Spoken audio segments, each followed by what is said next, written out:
गरजा महाराष्ट्र न्यूज सदैव आपल्या सोबत। गुगलने संपूर्ण जग आपल्या मुठीत घेऊन ठेवले, म्हणून गुगलला सर्च इंजिन म्हणून सर्वाधिक पसंती देण्यात येते। सर्च इंजिनचा वापर आता केवळ इंटरनेटवर एखादी गोष्ट शोधण्यापुरता मर्यादित न राहता इतरही अनेक वैशिष्ट्ये त्याला जोडण्यात आली। गुगलचा नॉलेज ग्राफ हे त्याचेच उदाहरण म्हणता येईल। नुकतेच गुगल मोबाईल धारकांना अधिक सर्च स्पीड वाढवून देण्याच्या तयारीत असताना गुगलला टक्कर देण्यासाठी डकडकगो हे नवे सर्च इंजिन सादर करण्यात आले।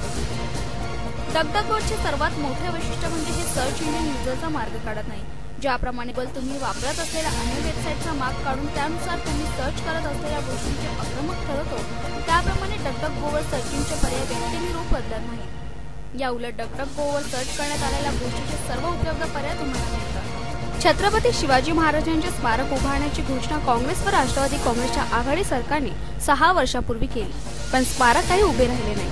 आता राज्यात भाजपाचा मुख्यमंत्री झाल्यावर पहिल्या बजेटमध्ये त्याची तरतूद करून शिवस्मारक उभारू अशी घोषणा भाजपचे राष्ट्रीय अध्यक्ष अमित शहा यांनी सोमवारी केली। भुसावळ शहरात नवदुर्गा विसर्जन किरकोळ प्रकार वगळता शांततेत पार पडले। मिरवणुकीचा मुख्य मार्गातून 23 मंडळांना परवानगी देण्यात आली, मात्र आचारसंहिता असल्याने काही मंडळांना 10 वाजेनंतर मागे परतावे लागले। पोलिसांनी 10 वाजेनंतर वाद्य बंद करण्याचे आदेश दिले, त्यावरून मंडळाच्या कार्यकर्त्यांमध्ये गदारोळ झाला। मात्र पोलिसांनी कार्यकर्त्यांची समजूत काढत आचारसंहितेचे पालन करण्यास सांगितले। भुसावळ विधानसभा मतदारसंघातील काँग्रेसच्या उमेदवार पुष्पा जगन सोनवणे यांचा प्रचार कार्यालयाचे उद्घाटन वरणगाव येथे काँग्रेस जिल्हा अध्यक्ष यांच्या हस्ते करण्यात आले। यावेळी बोलताना जगन सोनवणे म्हणाल्या की वरणगाव नगरपालिकेसाठी मी उपोषणे केली, आंदोलने केली। आज वरणगाव मध्ये नगरपालिका मंजूर झाली ती संतोष चौधरी, संजय सावकारे यांच्यामुळे नाही तर काँग्रेसमुळे मंजूर झाली। संतोष चौधरी, संजय सावकारे व संजय ब्राह्मणे यांच्या तोफडागत सोनवणे यांनी टीका केली। भुसावळ तालुक्याचा विकास हा खुंटलेला आहे। त्या लोकांच्या आपसातील भांडण हे मरोस्त संपणार नाही, त्यामुळे भुसावळ तालुक्यातील विकास कामे कधीही हे पूर्ण होऊ देणार नाही। तालुक्याच्या विकासाबाबत आम्ही कटिबद्ध आहोत। बेरोजगारी हा तालुक्यातील महत्त्वाचा विषय आहे, यामुळे जनतेने साथ दिल्यास बेरोजगारी दूर करून तालुक्याचा सर्वांगीण विकास हीच आमची भूमिका राहणार असल्याचे सोनवणे यांनी म्हणाले। महाराष्ट्र ही वीरांची, शूरांची, राष्ट्रसंतांची भूमी आहे। या भूमीत गेल्या 15 वर्षापासून काँग्रेस राष्ट्रवादी काँग्रेस आघाडीची सत्ता आहे, मात्र या वर्षात महाराष्ट्राचा पाहिजे तसा विकास झालेला नाही। आता केंद्रात भाजपाचे सरकार आहे। देशाच्या विकासासोबतच राज्यात भाजपाचे सरकार आणले तर विकास झाल्याशिवाय राहणार नाही, असे प्रतिपादन देशाचे केंद्रीय गृहमंत्री राजनाथ सिंह यांनी केले। चिमूर येथे आयोजित भाजपाचे उमेदवार कीर्तिकुमार भांगडिया यांच्या प्रचारात झालेल्या जाहीर सभेत ते बोलत होते।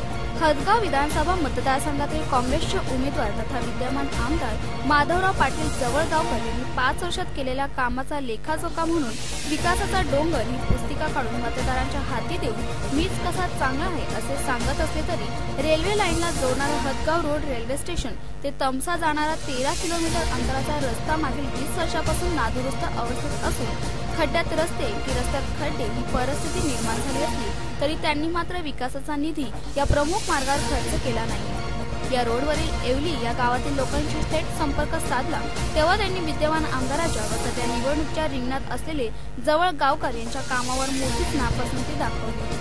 20 वर्षापासून खराब झालेल्या रस्त्यांवरील डांबर पूर्णतः निघून जाऊन तेथे दगडांची गिट्टी उभी आहे। या रस्त्याने आजारी व्यक्ती, गरोदर महिला यांना प्रवास करणे कठीण झाले असून या रोडवर विकासाचा 1 पैसाही मागील 5 वर्षात खर्च झाला नाही। देशात राज्यातील निवडणुकांसाठी देशाचे पंतप्रधान पंडित नेहरू, इंदिरा गांधी, राजीव गांधी यांचे प्रचार दौरे आपण पाहिले। या पंतप्रधानांनी निवडणूक प्रचारांपेक्षा देशाच्या सुरक्षेचे प्रथम प्राधान्य दिले आणि मुंबई, नागपूर, पुणे अशा मोठ्या शहरात मोजक्या सभा घेऊन जबाबदारी पार पाडली। मात्र आताचे पंतप्रधान मोदी हे देशाच्या संरक्षण यंत्रणेला वाऱ्यावर सोडून राज्यात ग्रामीण भागांसह 25 सभा घेत आहेत। यावर राष्ट्रवादी काँग्रेस पक्षाचे अध्यक्ष शरद पवार यांनी मोदींवर खरपूर टीका केली। हिंगोली जिल्ह्यातील बसमत येथे जिल्ह्यातील बसमत, कळमनुरी, हिंगोली या तिन्ही विधानसभा मतदारसंघाच्या उमेदवारांच्या प्रचारार्थ एनसीपी अध्यक्ष शरद पवार यांची बसमत येथे जाहीर सभा आयोजित केली होती। या सभेत मोदी सरकारच्या कारभारावर शरद पवार यांनी कडक टीका केली। ते म्हणाले, पाकिस्तानच्या देशावर आतंकी कारवाया वाढत चालल्या आहेत। मराठवाड्यातील परभणी जिल्ह्यातील एक जवान परवा बॉर्डरवर पाकिस्तानच्या अतिरेकी कारवायांना उत्तर देताना शहीद झालाय। मोदींनी देशाची व सैनिकांची काळजी घेणे क्रमपात्र असताना राज्यातील निवडणुकांवर ते जास्त लक्ष घालत आहेत। राज्यातील ग्रामीण भागातील सभा घेऊन ते आपला वेळ खर्च करत आहेत। या अतिरेकी कारवायांना त्यांनी पहिले प्रतिबंध केले। कोकण रेल्वेची वाहतूक पुन्हा एकदा पूर्णपणे ठप्प झाली। चिपळूणच्या खेरडी पुलाजवळ मालगाडीचे 10 डबे घसरल्याने हा अपघात झाला असून कोकण रेल्वे पुन्हा खोळंबली। सुदैवाने या अपघातात कोणतीही जीवितहानी झालेली नाही, मात्र रेल्वे रुळाचं मोठं नुकसान झाल्याची माहिती रेल्वेकडून देण्यात आली। त्यामुळे दुरुस्तीसाठी किमान 24 तास लागणार असल्याचंही सांगण्यात आले।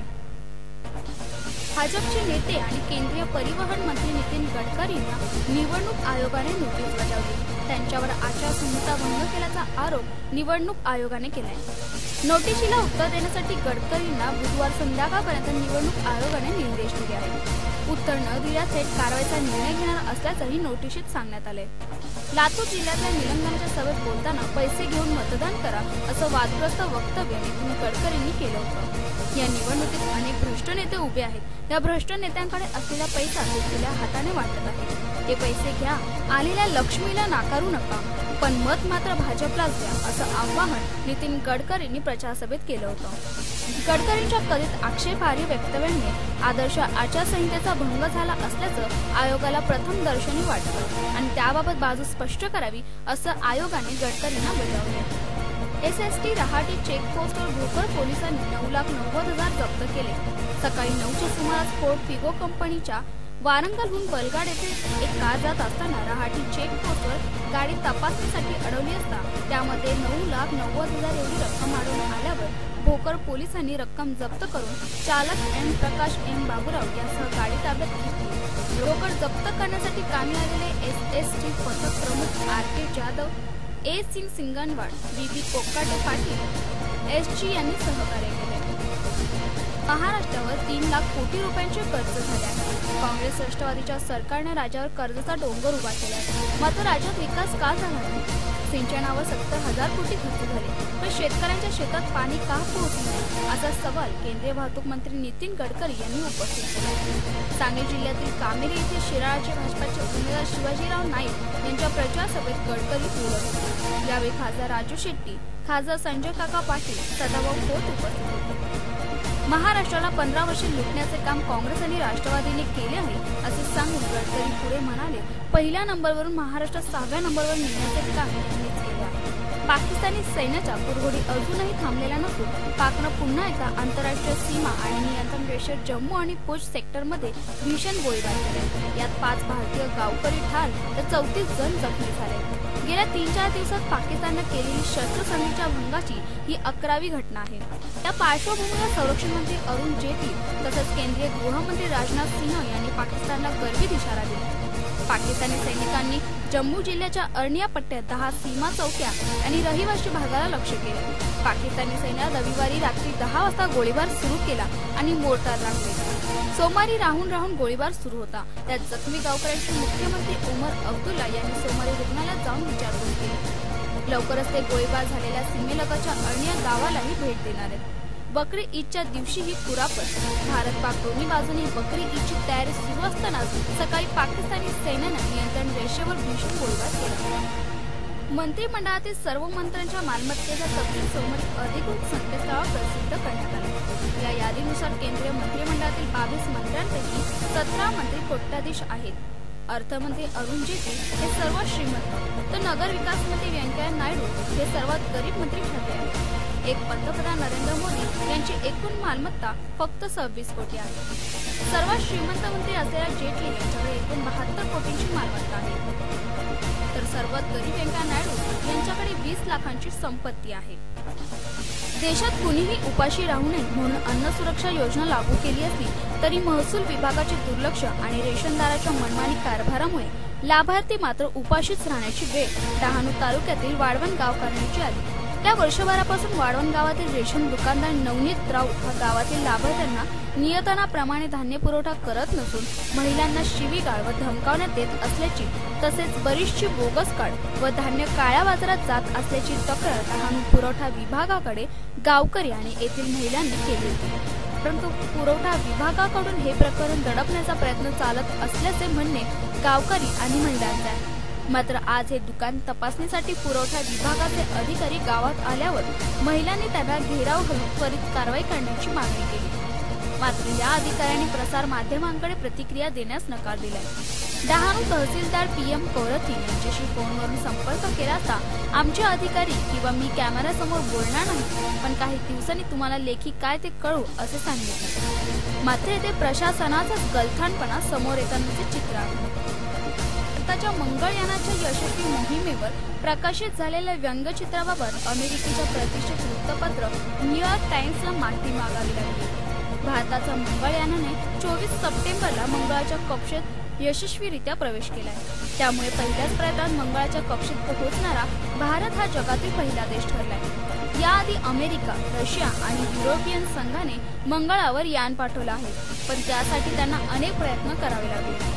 न्यूयॉर्क टाइम्सच्या व्यंगचित्रात दाखवण्यात आला आहे की एक शेतकरी बैलासह मंगळ ग्रहावर पोहोचून दरवाजा ठोकत आहे, तर आतमध्ये विकसित पाश्चिमात्य देशांचे 3-4 शास्त्रज्ञ बसलेले आहेत आणि लिहिलं आहे की एलिट स्पेस क्लब। या व्यंगचित्रानंतर न्यूयॉर्क टाइम्सला टीकेचा सामना करावा लागला। हे व्यंगचित्रामध्ये भारतासारख्या विकसनशील देशामध्ये असलेल्या पूर्वग्रह आणि अनेक वाचकांनी म्हटले। वाचकांच्या तिखट प्रक्रियेनंतर न्यूयॉर्क टाइम्सने माफी मागितली।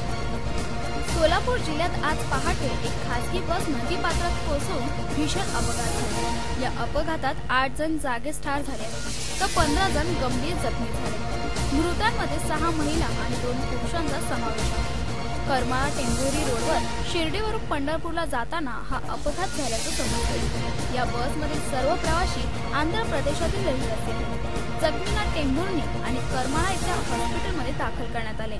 दरम्यान पोलीस आणि गावकऱ्यांकडून मदत कार्य सुरू आहे। नाशिकच्या विदीत गुजरातीने जागतिक ज्युनियर बुद्धिबळ स्पर्धेत अपेक्षेप्रमाणे विजयी सुरुवात केली आहे। पहिल्या राऊंडमध्ये विदीतने रिथवीज परबचा अवघ्या 23 चालींमध्ये पराभव केला। काळ्या मोहऱ्यांशी खेळताना विदीतने हे यश मिळवले। विदीतला या स्पर्धेत जेतेपदाचा दावेदार मानण्यात येत आहे। स्पर्धेतील दुसरा राऊंड मंगळवारी दुपारी 2:30 वाजता सुरू होणार आहे। नितीन गडकरी यांच्यावर पुण्यातील कोथरूड येथील सभेत एका व्यक्तीने बूट फेकून मारण्याचा प्रयत्न केलाय। संबंधित व्यक्तीला भाजपाच्या कार्यकर्त्यांनी मारहाण केली असून ती व्यक्ती पोलिसांच्या ताब्यात आहे। तसंच बूट फेकणारी व्यक्ती नशेत असल्याचं सांगण्यात येईल। कोथरूडमध्ये मेधा कुलकर्णी यांच्या प्रचारार्थ नितीन गडकरींची जाहीर सभा होती। यावेळी अज्ञातानं गडकरींवर बूट फेकण्याचा प्रयत्न केलाय। दरम्यान गडकरींनी कालच येणारी लक्ष्मी नाकारू नका असं म्हणत उमेदवारांकडून पैसे घेण्यासाठी एक प्रकारे प्रोत्साहन दिलं होतं। हरामाचा पैसा बाहेर पडण्याची हीच वेळ आहे अशी पुष्टी त्याला गडकरींनी जोडली होती। मात्र निवडणूक आयोगाने त्यावर आक्षेप घेत त्यांना नोटीस धाडली आहे। त्यानंतर आज पुण्यात गडकरींवर बूटफेक करण्याचा प्रयत्न करण्यात आला आहे।